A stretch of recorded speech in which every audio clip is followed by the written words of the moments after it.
കുറേ നെഗറ്റീവ് കമന്റുകൾ നമ്മുടെ ചാനലിൽ വന്നില്ല. 2 ദിവസം മിണ്ടാണ്ടിരുന്ന് പൂർവാധിക ശക്തിയോടുകൂടി വന്നിട്ടുണ്ട്. അപ്പോൾ അതിൽ പറയുന്നതെന്ന് പറഞ്ഞാൽ നമ്മളെ വീട്ടിൽ ചെന്നാൽ നമ്മുടെ ചെവിക്കല്ലടിച്ച് പൊട്ടിക്കും, അങ്ങനെ ഇങ്ങനെ എന്താണ് അതേ ടോണിൽ തന്നെ. പിന്നെ അതിൽ കുറേ നെഗറ്റീവ് കമന്റുകൾ നമ്മുടെ ചാനലിൽ വന്നില്ല. 2 ദിവസം മിണ്ടാണ്ടിരുന്ന് പൂർവാധിക ശക്തിയോടുകൂടി വന്നിട്ടുണ്ട്. അപ്പോൾ അതിൽ പറയുന്നതെന്ന് പറഞ്ഞാൽ നമ്മളെ വീട്ടിൽ ചെന്നാൽ നമ്മുടെ ചെവിക്കല്ലടിച്ച് പൊട്ടിക്കും, അങ്ങനെ ഇങ്ങനെ എന്താണ് അതേ ടോണിൽ തന്നെ. പിന്നെ അതിൽ പറയുന്നുണ്ട് വ്യക്തമായിട്ട്, എനിക്ക് അവരുടെ വീട്ടുകാരെ ഒന്നും അറിയത്തില്ലെന്നുള്ളത് ശരിയാണ്. പിന്നെ ഈ 30 മിനിറ്റ് കാണിക്കുന്നത് തന്നെയാണോ വീഡിയോ? ആ 30 മിനിറ്റിലുള്ളതൊക്കെ ശരിയാവണമെന്നുണ്ടോ? നേരത്തെ പറഞ്ഞത് എൻ്റെ വീട്ടിലുള്ളവരെല്ലാം അറിയാം, നാട്ടിലുള്ളവരെ അറിയാം എന്നൊക്കെയാണ് പറഞ്ഞത്. പിന്നെ അക്കടെ വിചാരം എന്താ, ഞാൻ വീട്ടിൽ വരാൻ വന്നില്ല എന്നുള്ളത് ശരിയാണ്.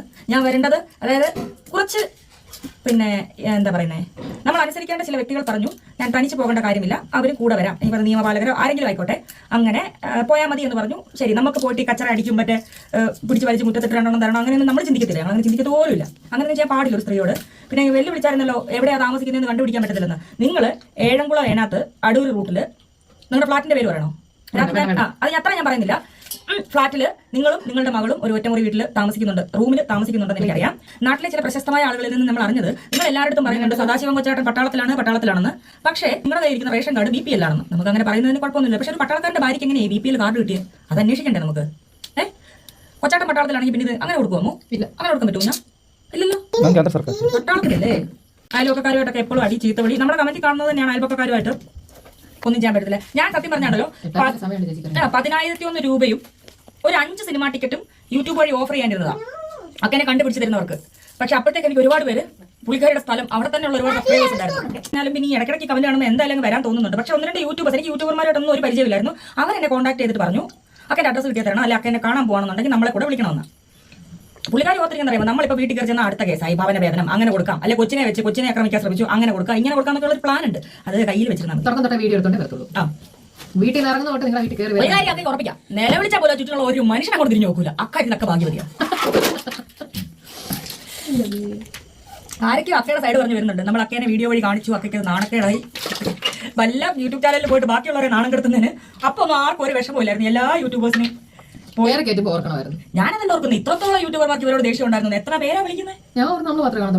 ഇത് ഇവരുടെ വീഡിയോ എടുക്കുമ്പോൾ എനിക്ക് ഇത്ര തുടക്കത്തിൽ അറിഞ്ഞൂടായിരുന്നു. പിന്നെ അല്ലേ ചറവറ ആൾക്കാർ ഇങ്ങനെ പറയുന്നത് അത് ഇതുണ്ട്. പിന്നെ പൊതുവെ നാട്ടിലുള്ളവരൊക്കെ പറയുന്നുണ്ട് അക്ക പറയുന്ന എല്ലാം ഒരുപാട് കള്ളത്തരം പറഞ്ഞ ജീവിക്കുന്ന അവിടെ നിന്ന് നിലനിൽക്കാൻ വേണ്ടിയിട്ടുള്ള വലിയ കോടീശ്വരിയാണൊക്കെ അവിടെ പറഞ്ഞിട്ടുള്ളത്. പക്ഷെ പല കാര്യത്തിലും അങ്ങനെയല്ല, അത് ഉദാഹരണ സഹിത ആൾക്കാർ പറഞ്ഞു. പക്ഷെ അതൊന്നും പറഞ്ഞ് ഞാൻ അക്കനെ നാട്ടിക്കാൻ ഉദ്ദേശിക്കുന്നത്. അതൊക്കെ ഓരോരുത്തരുടെ പ്രൈവറ്റ് ലൈഫ് സാഹചര്യം. വീഡിയോ ചെയ്യണം, അക്കയുടെ ചാനൽ വീഡിയോ ഇടാം ഇതേപ്പറ്റി. അതാണ് എന്റെ ഒരു അഭിപ്രായം.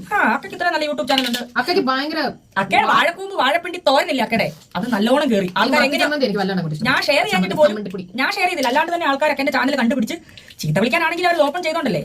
100 എത്രയോ വ്യൂ ഉണ്ടായിരുന്ന വീഡിയോ അങ്ങ് കയറിയില്ല കുറച്ചെങ്കിലും. കേട്ടോ, പക്ഷെ ഒറ്റ സബ്സ്ക്രൈബർ കൂടിയില്ല. അത് ഇപ്പോൾ 7 അല്ലേ? വേറെ 3 അപ്പൊ കൂടിയല്ല 4 പേര്. 3 പറയുമ്പോൾ കൊച്ചാട്ടനും ചേച്ചി മോളും. കൊച്ചാട്ടന്റെ കാര്യത്തിൽ കുറെ ദുരൂഹതകളുണ്ട്. നമ്മൾ ചീത്ത പറയുന്നില്ല. നമ്മുടെ ഒരുപാട് സബ്സ്ക്രൈബേഴ്സ് പറഞ്ഞു നമ്മളിൽ നിന്ന് ചീത്ത കേൾക്കാൻ ആഗ്രഹിക്കുന്നില്ല, അവർ പറഞ്ഞോട്ടെ എന്ന്. തീർച്ചയായിട്ടും നമ്മൾ അംഗീകരിക്കുന്നു. അപ്പോഴത്തെ ഒരു സാഹചര്യത്തിന്റെ പേരിൽ അവരെ തന്നെ വിളിച്ചതായിട്ട് കരുതിയെടുത്തത്. പക്ഷെ അത് അത്രയും നമ്മൾ പറയേണ്ട കാര്യമില്ലായിരുന്നു, അറിയാം. പക്ഷെ പറഞ്ഞു പോയി. ഇപ്പം മാറ്റാനുള്ള ഉദ്ദേശമൊന്നുമില്ല. പറഞ്ഞു, അത് അവർ അർഹിക്കുന്നു. ഇനി നമ്മൾ ഒരിക്കലും അങ്ങനത്തെ ഇതിന് മുന്നേ നിങ്ങൾ കേട്ടിട്ടില്ലല്ലോ നമ്മൾ ചീത്ത വിളിച്ചിട്ട്. നമ്മൾ ഇനി അത് ഉപയോഗിക്കത്തില്ല വാക്ക്. ഇനി എന്തെങ്കിലും ഉണ്ടെങ്കിൽ അക്കയോട് നേരത്തെ പറയുള്ളൂ. അക്കയുടെ അടുത്ത് ഞാനൊരു കമന്റ് ഞാൻ പറഞ്ഞു അക്ക നമുക്ക് ഒരിടത്ത് വെച്ച് കാണാം, എവിടെയെങ്കിലും വെച്ച് നമുക്ക് കാണാം, നമുക്ക് പറയാനുള്ളത് പരസ്പരം പറയാം. എന്റെ ചാനലിൽ കൂടെ തന്നെ വേണം നമുക്ക് ലൈവ് പോയിട്ട് അക്കയ്ക്ക് എന്നെ പറ്റി പറയാനുള്ള മോശം കാര്യം പറഞ്ഞേരെ നാട്ടുകാർ അറിയട്ടെ. അക്ക ലൈവിൽ പോകുക, ഇത്ര നല്ല ഓഫർ ആര് തരും? നമ്മളെ പറ്റി മോശം പറയാൻ നമ്മുടെ ചാനലിൽ നമ്മൾ ലൈവ് ഓപ്പൺ ആക്കി കൊടുക്കാന്ന് പറഞ്ഞു. അക്കയ്ക്ക് അത് പറ്റൂല. പിന്നെ അക്ക എല്ലാ കമന്റിലും ഇടുന്ന ഒരു കോമൺ കാര്യമാണ് സൂചനമില്ലാതെ എന്തിന്റെ പേരിലായിക്കോട്ടെ, അത് കടമായിട്ടോ ദാനമായിട്ടോ എന്തോ ആയിക്കോട്ടെ. പിന്നെ അക്കയുടെ പ്രശ്നം എന്താണെന്ന് എനിക്ക് മനസ്സിലാതെ. അക്കയ്ക്ക് ഏതെങ്കിലും അമേരിക്കക്കാർ തരാത്തയാണ് പ്രശ്നം. ഏതെങ്കിലും അമേരിക്കക്കാർ ഞാൻ ഈ പറഞ്ഞ അഡ്രസ്സിൽ പോയിട്ട് അക്കയ്ക്ക് ഒരു ഗിഫ്റ്റ് കൊടുക്കണേ, ആ വിഷമം അങ്ങ് തീരട്ടെന്ന് എന്റെ മോട്ടൊന്നും പറയാനല്ലേ. ചീത്ത വെച്ച് എന്തെങ്കിലും പറഞ്ഞു അറിയാമോ? കാര്യമില്ല. ഞാൻ പറയാനുള്ള നേരിട്ട് വന്നിട്ടുള്ളൂ. ബോഡി ഷേപ്പ് ചെയ്യാൻ പാടില്ല എന്ന് അറിയുന്നതുകൊണ്ടാണ് ഞാൻ അക്കടെ രൂപത്തിനൊന്നും പറയാത്തത്. അക്ക ഇങ്ങോട്ട് പറഞ്ഞ രീതിക്കാണ് തിരിച്ച് പറയാൻ അറിയാമെന്ന്. ചേച്ചിക്ക് കുടുംബക്കാരെ പറ്റി ഒന്നും അറിയത്തില്ല, പിന്നെ എന്റെ അർത്ഥത്തിൽ എന്നെ കയറിയതൊന്നും പറഞ്ഞു. അപ്പൊ എനിക്ക് വരാം, ചേച്ചി വന്നില്ലെങ്കിൽ ഞാനും വരും കേട്ടോ. എനിക്ക് പോകണം, എനിക്ക് എന്റെ അക്കനെ കാണണം. അക്ക ഉയർ, അതെ അക്ക ഉയർ, ലേഡി സൂപ്പർ സ്റ്റാർ. ചേച്ചിയെ കാണാൻ ഞാൻ വരും കേട്ടോ. അക്ക വീഡിയോസ് എല്ലാം കണ്ടു കേട്ടോ, അക്ക വീഡിയോ എല്ലാം കണ്ടു. ഞങ്ങളുടെ വീഡിയോ കമന്റ് ഇടാൻ ഞങ്ങൾ പ്രതീക്ഷിച്ചിരുന്നിട്ട് ചേച്ചി വന്നില്ല. ആ ഒരു വിഷമം ഇപ്പോഴും കാത്തിരിക്കാൻ ഞാൻ വാ, ഡിലീറ്റ് ആക്കൂല കമന്റ്, പിൻ ചെയ്ത് തരാം വാ. അല്ലേ ശരിക്കുള്ള മണിമയ്ക്ക് എന്തെങ്കിലും പറയാനുണ്ടോ? അതാ ഞാൻ നോക്കി.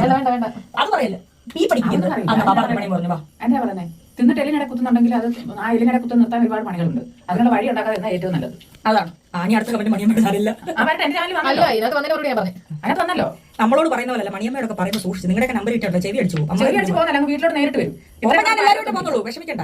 നമുക്കൊരു ട്രിപ്പ്. അപ്പൊ കണ്ടല്ലോ, ഇതൊക്കെയാണ് നമ്മുടെ റാണി അക്കയുടെ പുതിയ പുതിയ വിശേഷങ്ങളും കാര്യങ്ങളൊക്കെ. അപ്പൊ പുള്ളിക്കാരി ഇപ്പൊ നിരത്തി പിടിച്ചിട്ട് ആരൊക്കെ ഈ പുള്ളിക്കാരിനെ പറ്റി വീഡിയോ ചെയ്യുന്നുണ്ടോ അപ്പൊ തന്നെ അവരടി ചെന്നിട്ട് പൂര കമന്റുകളാണ്. അതായത് നിങ്ങൾക്കെതിരെ കേസ് കൊടുക്കും, അതേപോലെ അതാണ് നിങ്ങൾക്കെതിരെ ഞാൻ നിങ്ങളെ തെറി പറഞ്ഞിട്ട് വീഡിയോ ഇടും എന്നൊക്കെ പറഞ്ഞിട്ട് ഏതാണ്ട് ഭീഷണിപ്പെടുത്തുന്ന പോലെയൊക്കെയാണ് ഇവർ വീഡിയോ ഇടുന്നത്. ഞാൻ ഇവരെ പറ്റിയിട്ട് ഇനി മുന്നേ 2 വീഡിയോ ചെയ്തിട്ടുണ്ട്. അപ്പൊ ഇതിന് മുന്നേ ഇട്ട വീഡിയോ നിങ്ങളൊന്ന് പറ്റാണെങ്കിൽ ഒന്ന് എല്ലാവരും കണ്ടുനോക്കാൻ ശ്രമിക്കുക. അതിനകത്ത് ഞാൻ ഡീറ്റെയിൽ ആയിട്ട് എൻ്റെ വീഡിയോന്റെ അടിയിൽ വന്നിട്ട് ഇവരിട്ട കമന്റിനെ പറ്റിയിട്ടൊക്കെ ഞാൻ അതിനകത്ത് പറയുന്നുണ്ട്. അപ്പൊ ഇവര് പല ചാനലിനകത്തായിട്ട് കൊടുക്കുന്ന കമന്റുകളൊക്കെ ഞാൻ ഇവിടെ സൈറ്റിനകത്ത് വെച്ചേക്കാം. അപ്പൊ ഇമാതിരി കമന്റുകളൊക്കെ എല്ലാവരും കണക്കിന് കണക്കിന് ഇങ്ങനെ എഴുതി അങ്ങ് വിടുകയാണ്. ഇവർക്ക് വീട്ടിനകത്ത് വേറെ പണിയൊന്നും ഇല്ലാന്ന് തോന്നുന്ന കാര്യം. എങ്ങനെയാണ് ഒരാൾക്ക് ഇങ്ങനെ കമന്റൊക്കെ എഴുതാൻ പറ്റുന്നതെന്ന് എനിക്ക് അറിഞ്ഞൂടാ. ഒരു കുത്തിയിരുന്നത് ഇങ്ങനെ എഴുതാന്ന് പറഞ്ഞാൽ ചില്ലറ പരിപാടിയൊന്നുമല്ലല്ലോ. അപ്പൊ എങ്ങനെ എഴുതി പിടിപ്പിച്ചേക്കണേ. ഇപ്പൊ നമ്മുടെ ദീപ്തി സീതത്തോട് എന്ന് പറഞ്ഞാൽ അവരുടെ ചാനലിനകത്ത് അവരിട്ട ആ ഒരു വീഡിയോ കണ്ട. അപ്പൊ ഇവരെല്ലാവർക്കും ഇങ്ങനെ ഒരു പ്രശ്നങ്ങൾ തന്നെയാണ് ഇവർ ഉണ്ടാക്കിക്കൊണ്ടിരിക്കുന്നത്. ഇപ്പൊ നിങ്ങൾ ഇപ്പൊ നോക്കുമ്പോഴത്തേക്ക് ഇപ്പൊ ഒരു കമന്റ് അല്ലേ, ഒരു കമന്റ് ഇട്ട് കഴിഞ്ഞാൽ എന്താണ് വിഷയം എന്നൊക്കെ പലർക്കും തോന്നിയേക്കാം. പക്ഷേ ആ ഒരു കമന്റ് വായിക്കുമ്പോഴത്തേക്കും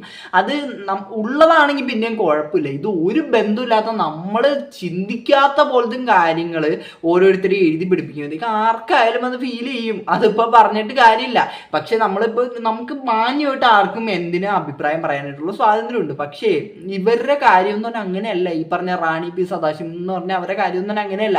ഇവരെന്ന് പറഞ്ഞാൽ ഒരു ഇതും ഇല്ലാത്ത കാര്യങ്ങളാണ് ഈ എഴുതി പിടിപ്പിക്കുന്നത്. ഏതാണ്ട് നമ്മളെയൊക്കെ ഏതാണ്ട് അറിയാവുന്നുള്ള രീതിക്കാണ് ഇവർ കമന്റ് എഴുതുക. അപ്പൊ ഇത് എഴുതുന്ന കാണുമ്പോഴത്തേക്കും ഇവർക്ക് അറിയാവുന്നു, അപ്പൊ ഇവരൊക്കെ ഇങ്ങനെയാണല്ലേ, അപ്പൊ നമ്മുടെ ക്യാമറയുടെ മുമ്പിനകത്ത് വന്ന് കാണിക്കുന്നതൊക്കെ വെറുതെ ആണല്ലേ എന്നൊക്കെ ആൾക്കാരുടെ ഉള്ളിലേക്ക് ഒരു തോട്ട് ഉണ്ടാക്കിയിട്ട് ഇവര് പിന്നെ എഴുതണത് എന്തൊക്കെയാണ്, ഈ അവിഹിതമാണ്, അതേപോലെ മറ്റേതായിട്ട് ബന്ധമുണ്ട്, മറ്റവനുമായിട്ട് ബന്ധമുണ്ട്, അങ്ങനെയാണ് ഇവള് ഇങ്ങനെയാണെന്നൊക്കെ പറഞ്ഞിട്ട് അങ്ങോട്ട് വായ തോന്നിയൊക്കെ എഴുതി അങ്ങ് വെക്കും. അപ്പൊ ഇത് എഴുതി കഴിഞ്ഞപ്പോ ഇപ്പൊ ഇവര് പറഞ്ഞ കേട്ടാ, അതായത് ഇവരിപ്പൊ പ്ലേറ്റ് മാറ്റാൻ തുടങ്ങി എന്നാണ് പറഞ്ഞത്. അതായത് ആദ്യം ഇവരെയൊക്കെ ഭയങ്കര രീതിക്ക് അറിയാന്നുള്ള രീതിക്ക് പറയും, പിന്നെ ഇപ്പോഴെത്തുമ്പോഴത്തേക്കും ഇവരൊന്നും ഇങ്ങനെ അല്ലായിരിക്കും, ഇവരുടെ ലൈഫിൽ ആയിരിക്കും എന്നുള്ള രീതിക്കൊക്കെ അപ്പൊ അതാണ് ഇവര് പറയണത്. ഇപ്പൊ എന്റെ കമന്റ് ബോക്സിനകത്താണെങ്കിലും ഇവരിപ്പോ കുറെ കമന്റ് ഒക്കെ ഇട്ടേക്കണുണ്ട്, ആരാണ്ടിനെയൊക്കെ തെറിയെ കുളിച്ചിട്ട് കുറെ കമന്റ് ഒക്കെ ഇട്ടേക്കണുണ്ട്. അപ്പൊ എന്തായാലും എല്ലാം അവിടെ തന്നെ കിടക്കുന്നുണ്ട്. അപ്പൊ എനിക്ക് ഇത്രയാണ് ഇതിനകത്തൊക്കെ പറയാനുള്ളത്. അപ്പൊ ഇതേപോലുള്ളവരേക്ക് എന്ത് സുഖമാണ് ഇതിന് കിട്ടുന്നത്. അതായത് ഒരാളെ പറ്റിയിട്ട് നമ്മളിങ്ങനെ പറയുമ്പോഴത്തേക്കും നമുക്ക് അതിനകത്തുനിന്ന് എന്ത് സുഖമാണ് ഇവർക്കൊക്കെ കിട്ടുന്നതെന്ന് എനിക്ക് മനസ്സിലാവുള്ള.